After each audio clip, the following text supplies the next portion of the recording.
2025 is around the corner. We're all freaking out about setting language learning goals, especially if you're a polyglot or learning multiple languages. Today, I'm sharing with you a technique that I came up with, which has proven really useful for myself and my language coaching clients when it comes to goal setting for the new year.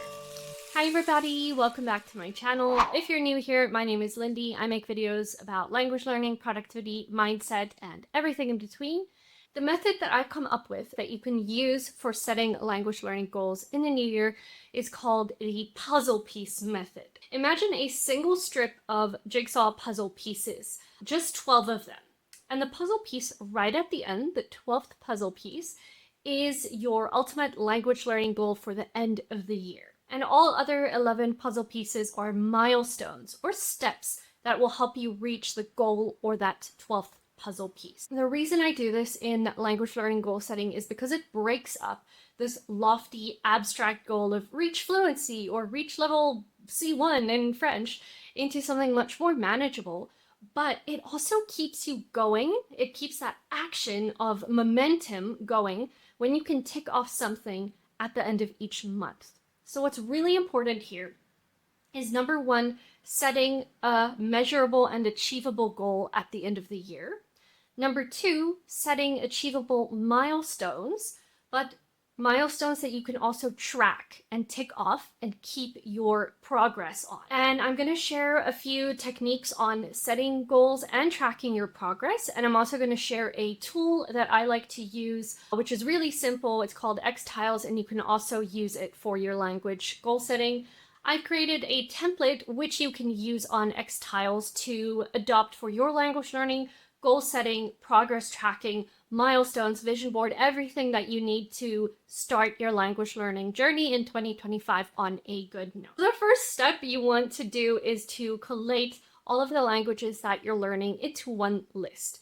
Don't worry about the order of the list, just brain dump every language that you have learned, are learning, or want to learn. The next step now is to prioritize these in terms of importance.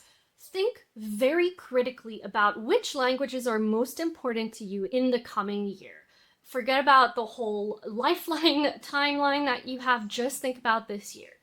For instance, I know that I return to Japan every year. I have been there 12 times, and my master's thesis is about Japanese design. Japanese is pretty high priority for me.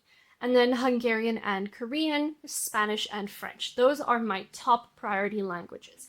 The rest, Norwegian, Hindi, Turkish, Arabic, Vietnamese, I can't remember the rest. Those are just for fun for me. And of course, I do want to reach fluency, but I will leave those to the side for 2025. After you have assigned a level of importance or priority to your languages, you're going to start with your 12 puzzle pieces. You can just map it out on a line on a piece of paper. You can replace the puzzle pieces with little steps if you want to reach your goal at the top. You can use pieces of paper, whatever works for you. The most important part here is breaking that goal that you have into manageable, smaller steps. These are our puzzle pieces. You want to just split it into 12 actionable parts. 12 will be your ultimate goal.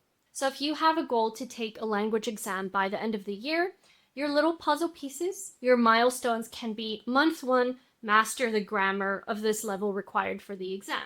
For me, my Hungarian goal for 2025 is to have a completely unprompted 15 to 30-minute conversation in Hungarian about AI, tech, or design. So I'm working my vocabulary and my phrases towards that topic, and I'm sure that I'll be able to reach the goal by the end of the year. If you want to improve with your goal setting, you need to set these things that you can tick off throughout the year. So I'm taking my goal of having a 30-minute conversation in Hungarian, unprompted, about tech for December, and I'm going to put actionable milestones, little things I can tick off for January, February, March onwards. My plan for month one is up my vocab. And I have to be more specific than up my vocab, right? So I need to come up with little techniques, make a list of resources, plans, maybe make a schedule if you are so inclined to have a weekly schedule with languages. I don't. I just kind of have a to-do list of what I can do related to this topic. You want something to tick off. So for that month, it could be have a 5-minute conversation with somebody in French, or record myself speaking French unprompted. Things like that. You want things to tick off from your milestone. Now, this is completely up to you what those little milestones are, but you want a way to keep track of them. So you need to incorporate some way of reviewing them. So set up a review weekend or a review day at the end of each month to specifically look at that month's milestone. For me, in month 1, I want to really up my vocabulary in Hungarian. And my next video is going to be about vocabulary learning techniques. So do subscribe, like this video, and stay tuned for the next video about vocab. So now let's go into the fun part of this video, which is the template that I've created for you on Xtiles. Use the link in the description if you want to check out Xtiles, and I've also posted my templates link there, so you can just duplicate it, use it for yourself. Just a quick overview on how I'm using it. I've created a bunch of tabs at the top here. The first one is 2024 review, a language audit, which is pretty self-explanatory. I've added some images of my travels, and then I've added some questions and, well, not answers, you have to write the answers. I've added some questions here for you to do a more in-depth review here. In the language reflection that I've put here, it's another type of review that you can do where I have put questions at the top about what went well, what could you do better, what do you want to do next here. Then there's a space for a vision board. I use this to inspire me with the language goals I have, things I want to do with my life, balancing languages and life. And then the most important page here that I have set up is the goals page. So I have a few mindset goals that I have put here to remind myself throughout the year when I'm looking at this. And then for those of you using the template, I've set up some language learning and goal setting resources links for you here. And then the most important part here is the language goals list. So if I show you what I've done in Hungarian over here, I've created a bunch of tiles that are my puzzle pieces or my milestones. Now, these are just set up for 6 months because I'm going to relook my puzzle pieces after 6 months to see if I'm still on track. Right at the top, I have my main goal, which is to reach B1 in Hungarian by next December. And then I want to have a 30-minute conversation about AI or tech in Hungarian. So each month I have set up in a little block. Actually, let me label it here. And I've color coded the month. So January is this blue, and then I've written out the milestone in blue here. I've created tasks here that I can tick off, like, yes, I've booked my lesson. And then I've broken up my milestone into smaller pieces. So if I want to learn 100 words related to AI in the month of January, I need to learn 25 words a week. I have this tab called Reviews. And I've created a template for the first 3 months, which you can just duplicate. Then there's a section of achievements that you're proud of and some challenges. And then the fun part here also is resources. I have created a section where I can audit my resources, and I've also added some basic example resources in Korean here. And then I've made a list here for myself on resources that I want to try in the new year. So that's basically how I've set up my language goals for the next year. And I guess my favorite part is just this sub-page of my goal. I like that I can tick things off, and this is how I know that I'm reaching my milestones and I'm staying on track, because I can visualize my progress. I'm super excited for Hungarian progress, and then I'm gonna duplicate this and do it for other languages as well. Back to more goal setting tips. The next thing that you can do is have a language tracker or a language planner. I have some videos about using a language planner on paper. What this is a little list of the days on the left of the page and an empty page on the right. On each day of the week, you want to write down what you did. And if you're using a gridded notebook like I did, you want to use the grid squares for an hour or half an hour so that you can highlight and say, this is the amount of time I spent learning this language. Why this is important is because it makes your language learning journey from something abstract and educational into something tangible and visual that you can track your progress. Another tool that I like using is called Toggle, and you can list different languages or different topics within a language. and track the amount of time you spend on it. If you're only learning one language, let's say Japanese, you can split up your time between reading, writing, speaking, kanji, grammar, etc. If you're learning multiple languages, just add an entry for each language: Hungarian, Korean, French, Japanese, Mandarin, etc. And then at the end of the month, or really satisfying at the end of the year, you can see exactly how much time you spent on your language goal. The other really important thing towards success in your language goals is to identify what are your biggest distractions and fears. What is hindering you from achieving your goal? There are two things that I've identified by talking to hundreds of people who do language coaching with me over the years. The first one is low self-esteem, perfectionism, comparison, and just a negative mindset towards language learning. You want to have a growth mindset.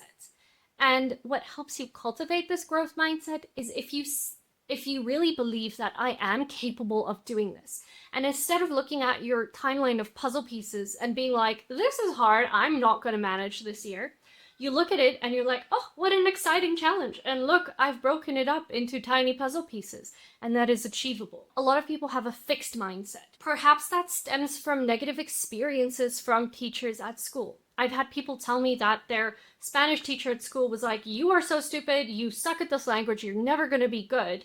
And then 10 years later, you start learning a completely unrelated language, and you still have that fear that Spanish teacher instilled in you years before.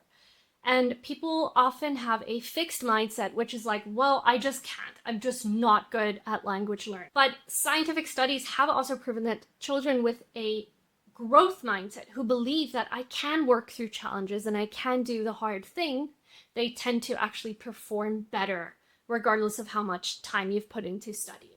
What helps you cultivate a growth mindset is also looking at failures and mistakes as an opportunity to grow. I like making mistakes because it helps me see where my knowledge gaps are. You could look at them as opportunities instead of, oh, these are knowledge gaps, and this is an opportunity for me to grow and learn more. The other thing that is a big hindrance to you completing your language learning goals successfully is the distraction of your phone. Yes, I said it. Your phone is a huge distraction. Scrolling on this thing. If you open the screen time on your phone, majority of you, if you're like me, are gonna be shocked by how long you spend on your phone. If you are using your phone really wisely to learn languages, using some great apps, then don't worry about that. The only way to get over something like a phone addiction, to get over a bad habit, is to replace it with a new and healthy habit. So let's say you spend 5 hours on your phone every day. You want to reduce those 5 hours to 1 hour. So then you have 4 extra hours in your day, which you're not spending on your phone. But what happened to me when I deleted Instagram for a while, I was like, this is too much. I'm just scrolling. I'm just going to use Instagram on my laptop.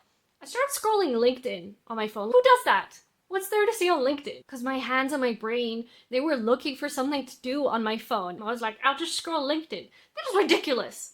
You have to replace that with a healthy habit. A healthy habit for us in this case would be learning languages, but we want it to be stimulating and fun.